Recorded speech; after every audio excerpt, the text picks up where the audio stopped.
네, 저평가되는 종목들 굉장히 많은데 아직도 찾지 못하셨다면 이 시간이 정답일 것 같습니다. 바로 작전 리포트 시간인데요. 오늘 MTNW 허반석 어드바이저와 힘차게 시작해 보겠습니다. 전문가님 안녕하세요. 안녕하세요. 네, 주말 잘 보내셨나요? 네, 잘 보냈습니다. 네, 주말에 또 종목 찾느라 고생을 하셨을 것 같아요. 그렇죠? 네, 그렇습니다. 네, 오늘 또 기대를 해봐도 좋을 것 같습니다.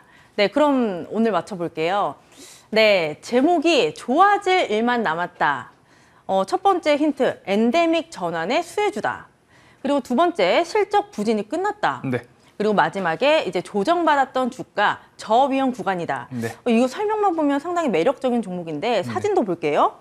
손흥민 아닌가요? 맞습니다. 손흥민 선수가 네. 들고 있는 공을 좀 집중해서 보셔야 되고요. 이거 피파 마크 아닌가요? 네, 피파가 이제 네. 카타르 월드컵이 11월에 개최가 네. 되는데 그때 사용할 공인구입니다. 공인구. 공인구의 제조사가 어디인 것 같죠?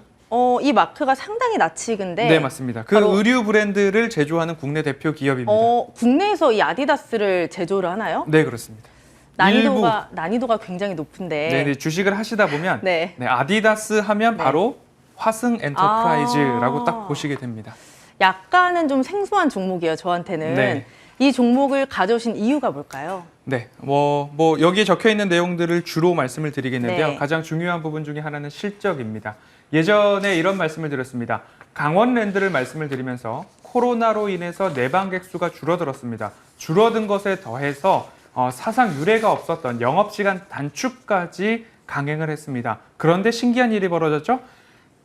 방문객 수도 줄어들고 영업시간까지도 줄었음에도 불구하고 실적이 더 이상 내려가지 않는 구간들이 있었습니다. 그러면 내국인들이 카지노를 방문했다라는 것으로 해석을 좀 해보았는데요. 지금도 마찬가지로 화승 엔터프라이즈도 더 이상 나빠질 구간, 실적이 더 이상 악화될 구간, 그리고 차트상 저위험 구간, 주가가 더 이상 내려갈 구간이 상당히 조금밖에 남지 않았다라는 점으로 요약을 해볼 수 있을 것 같습니다. 화승 엔터프라이즈는 주요 브랜드가 아디다스를 ODM 생산하는 기업입니다. 그 중에서도 의류보다는 풋웨어, 신발 위주로 생산을 하고 있는데요. 의류 같은 경우에는 OEM 업체들이 상당히 많습니다. 제조만 하는 거죠. 설계도를 받아서 제조만 하는 회사를 OEM이라고 말씀을 드릴 수 있고요. ODM 같은 경우에는 디벨롭먼트, 내가 개발하고 생산까지 하는 것을 ODM 업체라고 하기 때문에 기술력이 있어야 아디다스는 나이키에서 생산 능력 검증 이후에 지속적으로 발주가 나오게 되는데 화승 엔터프라이즈 같은 경우에는 오래된 아디다스로부터 발주를 받고 있는 ODM 기업이라고 보시면 좋겠고요. 마찬가지로 생산 기술력이 있기 때문에 지금까지 그 거래가 이어지고 있다라고 정리해 보겠습니다. 이렇게 말씀을 들어보니까 아디다스를 두고 있는 거 보니까 상당한 메리트가 있는 기업인 것 네, 같아요. 그렇습니다. 그러면 제가 찾아보니까 경쟁 업체들이 또 굉장히 많아요. 네. 영업무역 같은 회사들도 경쟁자인데 네. 얼마나 저평가가 되어 있는지 궁금해요. 그 네. 기업들에 대비해서. 지금 보면 더 나빠질 구간이 많지 않다라고 말씀을 드렸는데요. 네. 먼저 공장 가동률 측면에서부터 보겠습니다. 베트남에 주로 생산 거점이 있기 때문에 베트남에 코로나19 확진이 있었죠. 그러면서 공장들이 다 셧다운이 됐습니다. 가장 좋지 않을 때 60%대까지 공장 가동률 하락이 있었는데요. 그 이후로부터 3분기, 4분기, 그리고 올해 1분기까지 공장 가동률이 올라오고 있는 모습들이 좀 확인이 됩니다.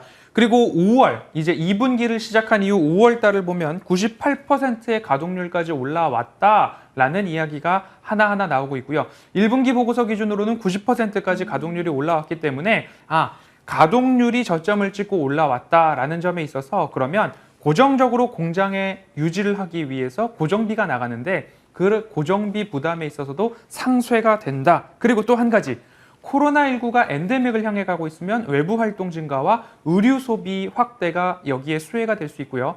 거기에 더해서 달러가 강세를 보이면 거기에 맞춰서 이윤도 증가하게 되는 부분들이 있기 때문에 화승 엔터프라이즈 더 이상 나빠질 곳이 적다라고 정리하겠습니다. 지금 이렇게 내려와 있는데 이때가 코로나 시기 때인가요? 네, 맞습니다. 공장 가동률이 60%를 하회했었는데 조금 예상보다 가파르게 공장 가동률이 올라오고 있습니다. 코로나 때 이 공장 가동률이 떨어진 이유가 뭐죠? 코로나에 걸렸으니까 인력들이 일을 할 수가 없겠죠. 그래서. 다 격리가 되고 그러다 보니까 필수 인력조차도 공장에 출근을 할 수 없는 상황. 그러다 보니까 공장 자체를 문을 닫는 일들이 생기겠죠. 아, 그러면 이 종목의 가격 전략까지 좀 궁금하네요. 네, 늘 제가 말씀을 드렸고 공개 방송에서도 뭐 재무적 모멘텀, 가격적 모멘텀, 가시적 모멘텀 이렇게 좀 말씀을 드리는데요. 재무적 모멘텀부터 좀 보도록 하겠습니다.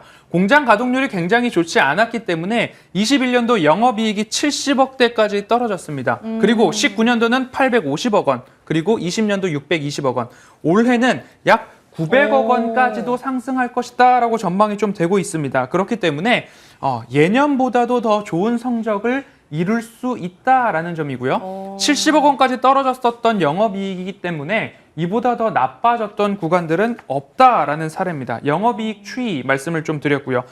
한 번 더 말씀을 드리자면 강원랜드의 사례를 좀 말씀을 드렸습니다. 방문객 수도 줄어들고 영업시간까지 축소시켰는데 어느 순간 실적은 더 내려가지 않더라라는 포인트에 이어서 그 이후 주가가 상승했던 기억이 있습니다. 화승엔터프라이즈도 마찬가지로 어마어마한 악조건을 딛고서 일어나는 그 구간이기 때문에 조정시마다 담아가는 전략으로 좀 보시면 좋을 것 같고요. 두 번째로는 가격적 모멘텀, 차트 흐름들 한번 보도록 하겠습니다. 차트 흐름을 보면요. 주봉상 차트를 상장부터 지금까지 쫙 열어놨습니다. 늘 말씀을 드리죠. 가격적 모멘텀, 빨간색 동그라미에서 매수를 하시는 게 좋고 기본적으로 중기 되돌림 자리 그리고 완연한 수익 실현 구간은 장기 추세선을 보고 매도하시면 좋겠다라는 말씀을 드리는데요. 주말 동안에 종목을 준비하면서 가격 전략을 매수가 15,500원 정도로 말씀을 드렸습니다. 다시 되돌림이 살짝 나온 다음에 나온 가격대이기 때문에 관심을 가져보시면 좋을 것 같고요. 목표가는 2만 원, 손절가는 13,000원 제시해드리면서 외부 활동 증가, 그리고 카타르 월드컵에 대한 수혜 여러 가지도 볼 수 있다라는 점 참고하시면 좋겠습니다. 네, 여러 가지 모멘텀을 안고 있는 종목 화승엔터프라이즈가 오늘의 추천주였습니다. 계속해서 허반석 어드바이저와 종목에 대한 이야기를 해보고 싶으시면요. 문자 샵 0988로 허반석 입력하시고 보내주시면 됩니다. 저희가 입장하실 수 있는 노란통 링크 보내드리고 있으니까 많은 참여 부탁드릴게요. 네, 전문가님 오늘 종목 감사합니다. 내일도 기대 많이 할게요. 수고하셨습니다. 감사합니다.